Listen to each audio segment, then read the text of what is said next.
రేవంత్ రెడ్డి తెలంగాణ ప్రజల ఇలవేల్పు పైన ఒట్టు వేసి మాట తప్పారు. ఇప్పటికే రైతులు ఇబ్బంది పడుతున్నారన్న హరీష్ రావు మహారాష్ట్రకు వెళ్లి బోనస్ ఇస్తున్నామని అబద్ధాలు చెప్పారని ఫైర్.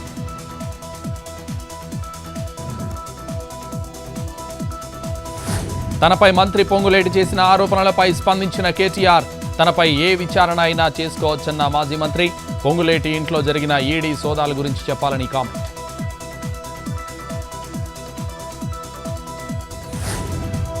ఢిల్లీ లిక్కర్ కేసులో విచారణ ఈ నెల 21కి వాయిదా. సిబిఐ దాఖలు చేసిన ఛార్జ్ షీట్ పై విచారణ జరిపిన రౌజ్ అవెన్యూ కోర్టు. వర్చువల్ గా హాజరైన ఎమ్మెల్సీ కవిత.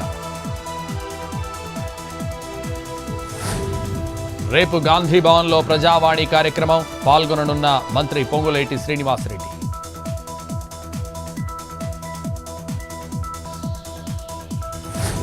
శ్రీకాకుళం జిల్లాలో అంతర్రాష్ట్ర స్మగ్లర్ల గుట్టురట్టు. కారులో వన్యప్రాణులను తరలిస్తున్న ముఠా అరెస్ట్. కొండ చిలువ పిల్లలు, తాబేళ్లు, అడవి పిల్లిని గుర్తించిన అటవీ శాఖ 3 అరెస్ట్. Car seize. 21 వన్యప్రాణులు స్వాధీనం.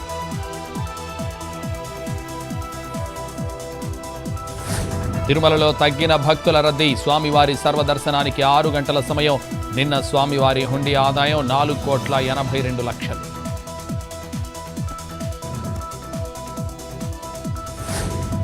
మద్యం విక్రయ కేంద్రాల వద్ద వయసు తనిఖీ విధానంపై సుప్రీంలో పిటిషన్. పటిష్టమైన విధానాన్ని అమలు చేసేలా ఆదేశించాలని పేర్కొన్న పిటిషనర్ కేంద్రం స్పందన కోరిన సర్వోన్నత న్యాయస్థానం. రేపే జార్ఖండ్లో ఫస్ట్ ఫేజ్ ఎలక్షన్. మొత్తం జార్ఖండ్లో 81 స్థానాలు, 43 నియోజకవర్గాల్లో తొలి విడత పోలింగ్.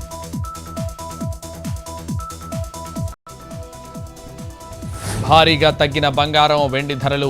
22 క్యారెట్ల 10 గ్రాముల పసిడి 70,850.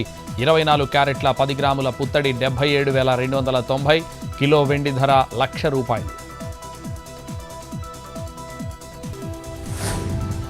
నేటి నుంచి 3 రోజుల పాటు రాయలసీమ, దక్షిణ కోస్తాకు వర్ష సూచన. కొన్ని ప్రాంతాల్లో ఓ మోస్తరు నుంచి భారీ వర్షాలు, పలు చోట్ల తేలికపాటి నుంచి భారీ వర్షాలు కురిసే ఛాన్స్.